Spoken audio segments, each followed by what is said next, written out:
Ini bersama ngajeng tim Ubud Royal Weekend untuk dalam bersambut ke ibadah pada titian. Pertama budaya titian aturan pangajali umat Om Swastiastu.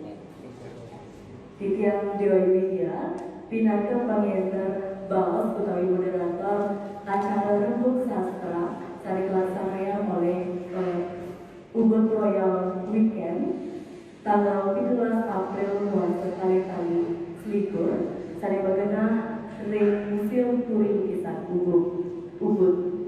Tanggal acara puniki kelaksanaan ring ambar raya utawi virtual secara live utawi siaran langsung ring media sosial Instagram @urwmedia liwat @helloubud. Ingin didangi sarasami para pemirsa live Instagram color Rebuk Sastra Rahina Makin nyangkap tema pinggir punika kepengarangan di mata wanita Bali. Mangde Rebuk Sastra puniki utawi pemimpinan puniki persedejenar utawi keresep oleh idedane pemirsa sarasami budaya titian alih bahasa nganggen bahasa Indonesia. Baik, para pemirsa yang sudah bergabung dalam live Instagram, Rebuk Sastra kali ini akan ada dua narasumber yang tentunya sudah sangat paham dan menguasai tentang dunia kepengarangan. Dua narasumber ini merupakan sosok wanita yang hebat dan patut dijadikan menjadi panutan para wanita Bali lainnya. Nah, jadi berbicara tentang kepengarangan, tentunya tidak terlepas dari karya-karya baik berupa prosa, puisi, dan karya lainnya. Nah, sesuai dengan tema hari ini, kepengarangan di mata wanita tentunya sangat menarik untuk dibahas, tentunya kepengarangan di wanita Bali tentunya. Nah, karena kan kita mengetahui bahwa banyak yang menandai seperti itu wanita itu merupakan sosok yang sangat lemah gitu, atau bahkan di masyarakat Bali tentunya wanita itu hanya dianggap sebagai ibu rumah tangga, sebagai istri dan lain sebagainya. Namun pada kesempatan kali ini dalam Rebuk Sastra yang mengangkat tema kepengarangan di mata wanita Bali, kita akan membahas sisi lain dari sosok wanita, yaitu wanita Bali tentunya sangat hebat dalam menuangkan imajinasinya dalam karya-karya baik berupa prosa, puisi, dan lain sebagainya. Nah, jadi agar tidak banyak saya berbicara, maka Rebuk Sastra ini akan dilanjutkan dengan penyampaian sari-sari pemikiran dari kedua narasumber yang sangat hebat. Namun sebelum itu, saya akan membacakan CV dari kedua narasumber. Yang pertama, beliau lahir di Sani tanggal 31 Desember tahun 1995. Kemudian beliau menekuni dunia penulisan sejak bergabung di Teater Ilalang SMA Uniksa Singaraja.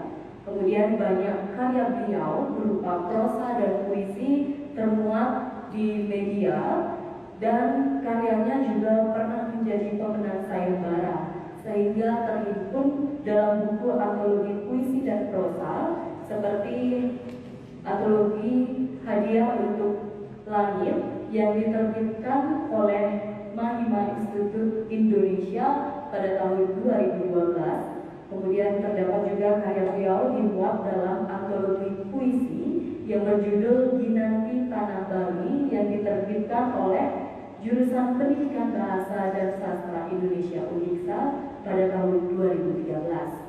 Dan selanjutnya juga ada termuat karya beliau dalam antologi puisi, cerpen dan esai yang berjudul Lingga yang diterbitkan oleh Pustaka Larasan tahun 2015, dan masih banyak lagi karya beliau yang terhimpun dalam buku antologi lainnya.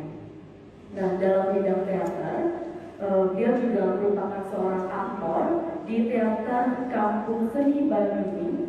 sejak tahun 2011. Selanjutnya beliau juga merupakan bergabung di dalam UKM Teater Kampus 1000 Jendela Uniksa dan Komunitas Cemara Angin.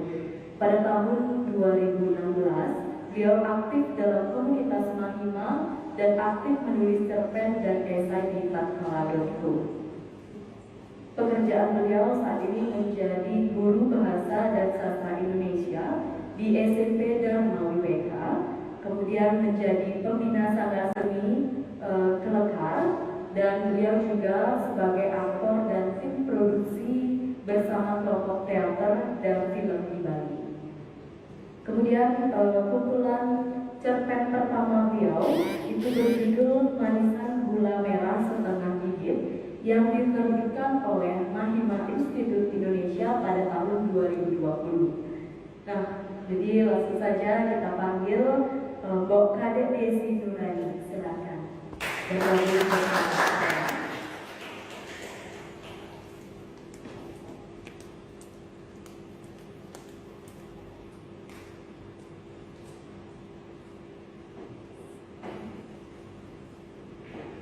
Baik, sebelum kita berbincang-bincang nanti, kita akan panggilkan lagi satu narasumber yang terkalah hebatnya gitu ya. Jadi narasumber kita yang kedua, beliau lahir di Denpasar pada tanggal 26 Mei tahun 1965.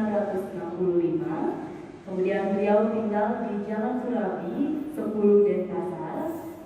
Adapun riwayat pendidikan beliau pernah mengenyam pendidikan di SD Negeri 2 Kesiman, kemudian melanjutkan di SMP Negeri Sumatera Denpasar, kemudian melanjutkan S1 pada program studi arkeologi Fakultas Sastra Universitas Udayana. S2 beliau di Pasca Sarjana Brahmo Widya IHDN Denpasar pada tahun 2013 sampai 2014. Kemudian beliau juga melanjutkan S3-nya di Ilmu Agama IHDN Denpasar yang saat ini menjadi Universitas Hindu Negeri I Gusti Bagus Sundriwo. Saat ini beliau aktif menjadi pengasuh tabloid Anak-anak Lintang, kelompok media Balikos, pengurus Biati Buah Provinsi Bali, kemudian menjadi anggota Majelis Desa Adat Provinsi Bali, pembina Bali Muda, Wedari Foundation, serta menjadi pembina Bali Rai Padurangse. Kemudian ada pun pengalaman beliau yang sangat banyak di berbagai bidang seperti bidang teater, perfilman, seni suara dan musik, bidang sastra dan koran, serta menjadi seorang kurator. Beliau juga merupakan tokoh yang membuat lagu dan klip Gayatri Mantra yang tayang setiap hari di Bali Wiji. Kemudian beliau juga membuat lagu anak-anak sehingga beliau mendapatkan penghargaan Gita Dev Post Award. Kemudian penghargaan lainnya seperti pemenang Lomba Cipta Puisi Dunia Atlanta Review tahun 2001. Kemudian ada penghargaan Widya Pataka dari Gubernur Bali pada tahun 2008. Beliau juga aktif menjadi kurator seperti kurator penghargaan Widya Pataka sejak tahun 2009 sampai tahun 2016. Kemudian menjadi kurator gelar seni akhir pekan Bali Mandara Nawonasya di Taman Budaya Denpasar pada tahun 2016 sampai 2018. Kemudian dia juga menjadi kurator Pekan Seni Bali Jani pada tahun 2019. Dan beliau juga pernah menjadi juri lomba musikalisasi puisi pada acara Bulan Bahasa Bali tahun 2021 yang diselenggarakan oleh Dinas Kebudayaan Provinsi Bali. Jadi serta masih banyak lagi pengalaman dan penghargaan beliau yang belum saya bacakan pada hari ini. Jadi langsung saja kepada Ibu Dr. Anda Agung Sabul Mas Ruscita Dewi, mohon maaf, Evil silakan bergabung bersama.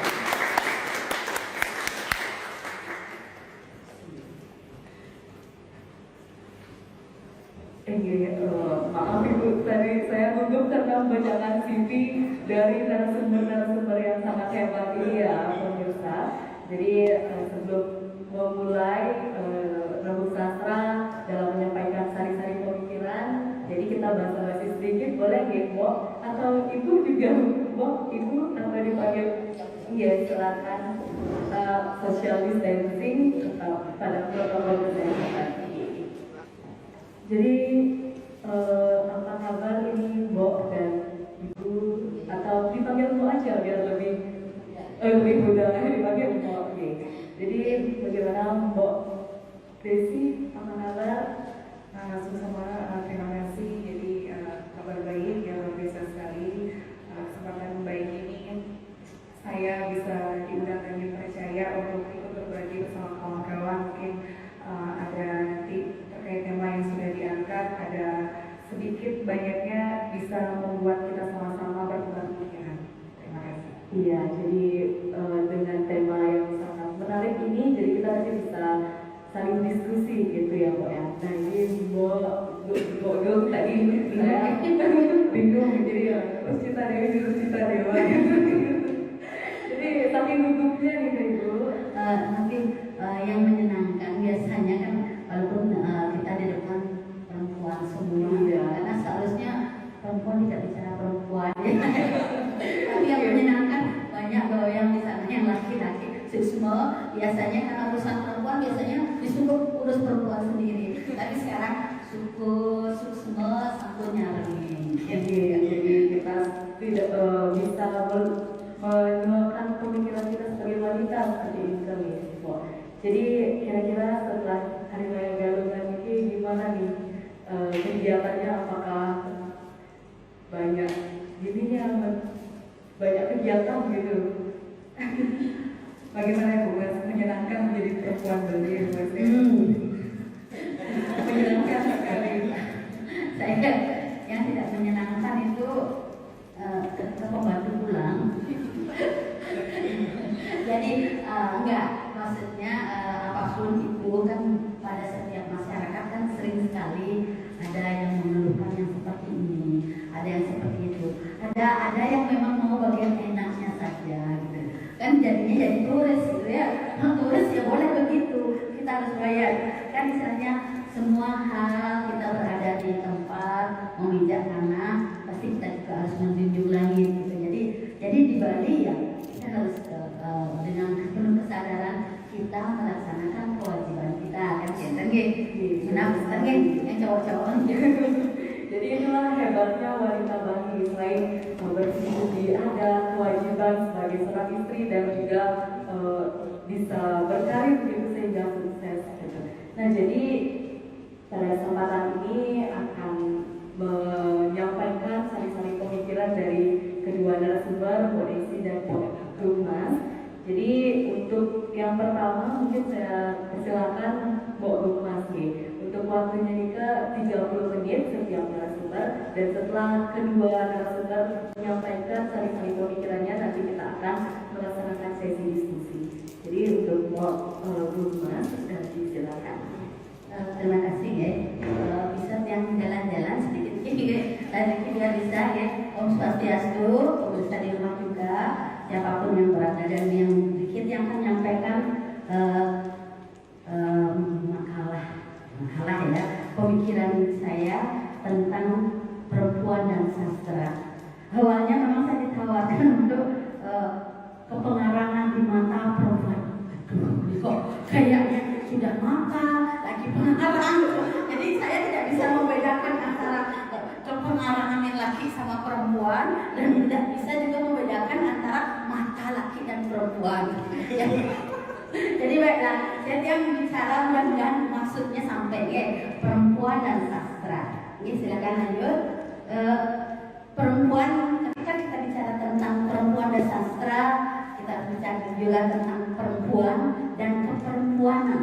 Okay? Jumlah penduduk sekarang, kalau dulu kan sudah perempuan lebih banyak, jadi yang cowok boleh istrinya 2 gitu. Sekarang enggak, fakta sudah berbicara laki-laki lebih banyak. Di Indonesia maupun di Bali laki-laki lebih banyak. Bukan berarti perempuannya harus bersuami 2 ya, Tapi istilahnya seperti itu. Tapi bukan berarti juga dengan banyaknya lebih banyak laki-laki perempuan ditekan tidak berarti tidak. Kelebihannya untuk di Bali sedikit saja, sekitar 31.000 daripada agak seimbang sebenarnya.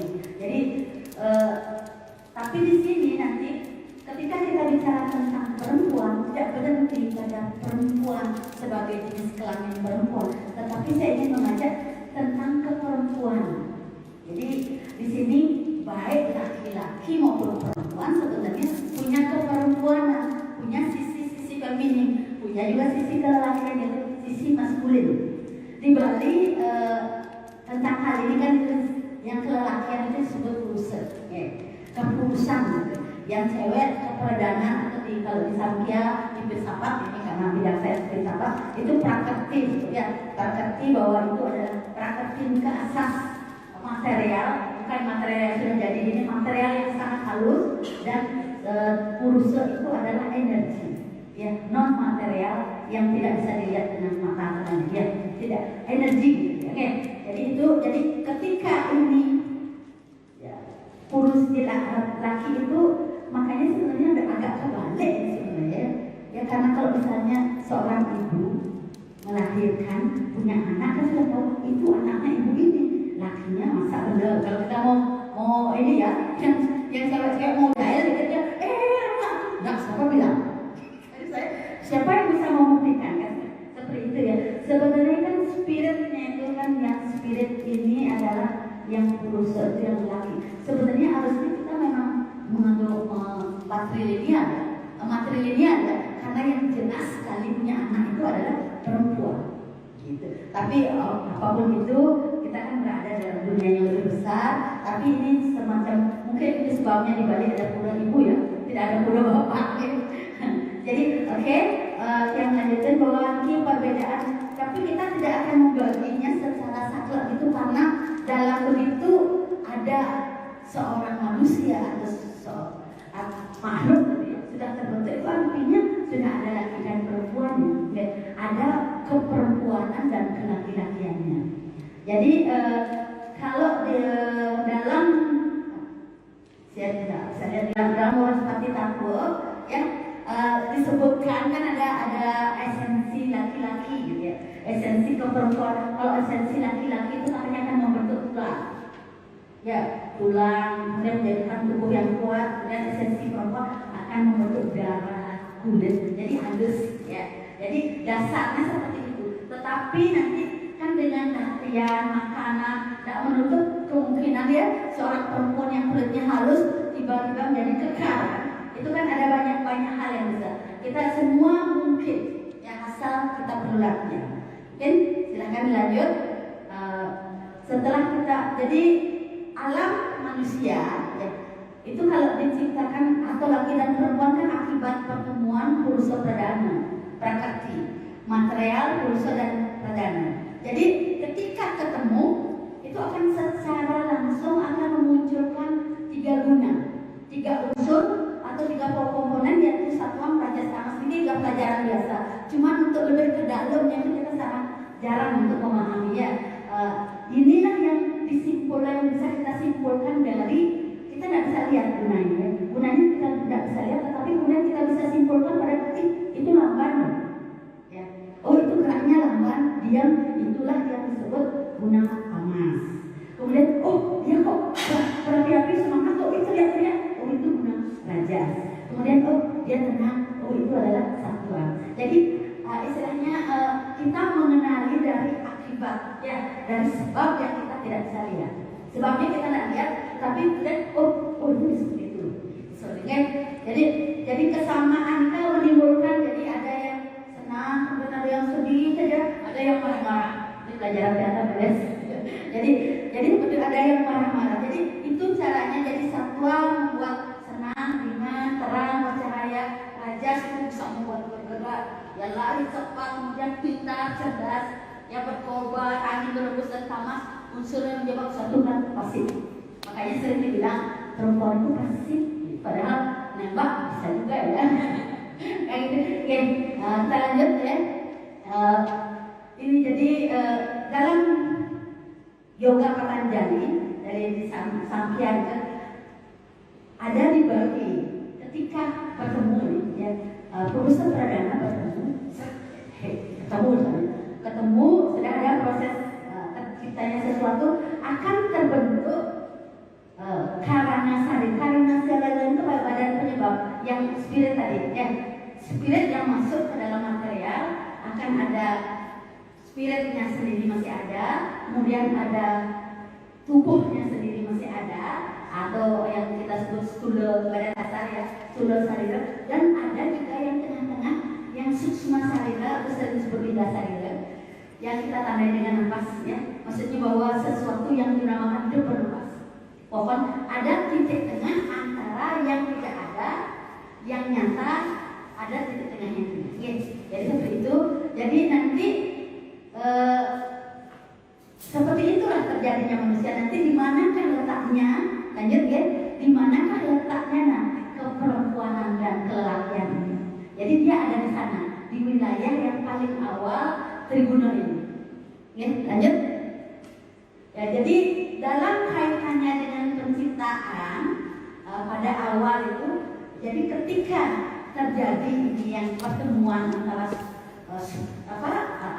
karana sarira penyebab, badan penyebab yang spirit, kemudian dengan badan kasar stula, kemudian menjadi lidah sarira atau suksma sarira. Di situ tuh akan berbentuk sesuatu. Jadi yang tetap di tengah, ya, tetap itu akan disebut ada yang hitam kosong. Biasanya kita kalau di teater kita sebut di hulu hati. Itu tetap ya dari awal sampai akhir yang namanya jiwa tetap di sana warnanya hitam gelap ya, hitam yang tidak bisa dilihat ya, hitam yang tidak bisa dilihat itu seperti ester mungkin orang bilang ya.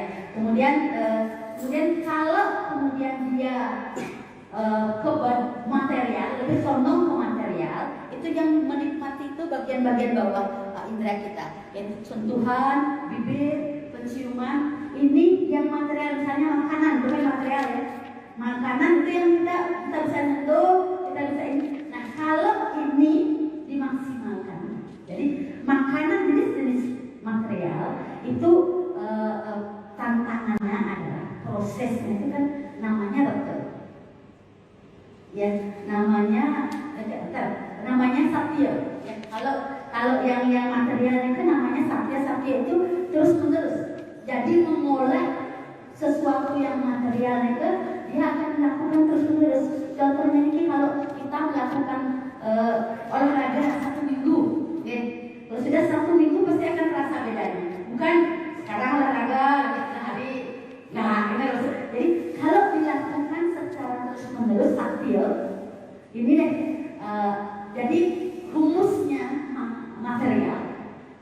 yang dominan material adalah satya, yaitu melakukannya terus menerus.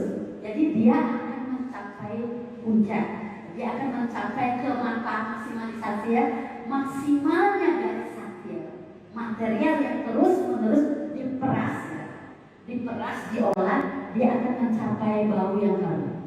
Jadi bau harum itu dalam dunia nyata, saya, dia orangnya bagus loh, enak, itu juga bau harum ya. Jadi kalau dalam kayu, dalam bunga dia diperas, dia akan mencapai essential oil. Manusia juga seperti nikel, jadi dia akan mencapai bau yang harum kalau maksimalisasi semua proses ini. Setelah bau yang harum itu keluar, dia akan menjadi kosong. Ya. Jadi makanya kalau ada dibilang daya prana kemudian bersuami beristrinya, pasangannya adalah layang sari, yaitu karena dia sudah selesai, dia sudah memeras saripati material sehingga menjadi dia bau yang harum. Kemudian kalau yang komponen rata-rata kan hukum alam, ya, sesuatu yang tidak bisa terjadi. Matahari ya ada terbit dari timur, kemudian ini ada malam, kita tidak bisa, sesuatu yang tidak bisa kita jelaskan, tidak, dia abstrak ya, dia materi, bukan material, non material, tetapi dia kita percaya ada, dia ada, dia secara walaupun kita bisa lihat di karang itu, kalau kita cari sinar matahari itu nggak bisa kita lihat, benda itu nggak bisa kita sentuh, nggak bisa kita bawa bisa memaksimalkan rote ini, dia akan menjadi cahaya yang terang. Jadi kalau maksimalisasi komponen rote ini itu letaknya di pikiran, yang indera-indera ke atas ya, dari mata, telinga, dan pikiran itu dia kita akan mengetahui pengetahuan Brahma, pengetahuan yang abstrak. Jadi di situ mungkin psikologis itu masuk pengetahuan yang abstrak ya. Psikologis termasuk seni itu sebenarnya kalau secara ilmunya filsafat itu termasuk pengetahuan yang abstrak. Ya. Terus kemudian kalau yang komponen satya yang kita maksimalkan, dia akan mendapatkan pengetahuan duniawi atau aparawidya. Di atas yang ini adalah parawidya, yang di bawah adalah aparawidya. Jadi pengetahuan tentang kalau kayak jajah rumusnya kayak gini, menjahitan gitu ya, dengan apa namanya, dengan busuk segini dapatnya sekian. Itu udah sampai. Ya, jadi itu pengetahuan juga, tapi pengetahuan dalam dunia yang nyata, yang dilatih. Gitu. Nah, silakan lanjut ya. Jadi yang rasa ini pemahaman ini penting sehingga nanti sebagai perempuan kita kapan kita memaksimalkan komponen ya, komponen yang indera atas ya, indera yang api, yang abstrak, kapan kita maksimalkan alat-alat untuk memakai indera yang material. Jadi silakan lanjut ya. Jadi seorang perempuan contohnya namanya Anu, cantik, seksi, pintar, kuat. Ya, cowok-cowok kan pada berbuat naksir ya, nyolek. Jangan minta dicium dia enggak ya. Tiba-tiba dia mungkin apalagi dia jago silat ya. Dekat pukul tendang bisa hilang, meloncat gitu ya.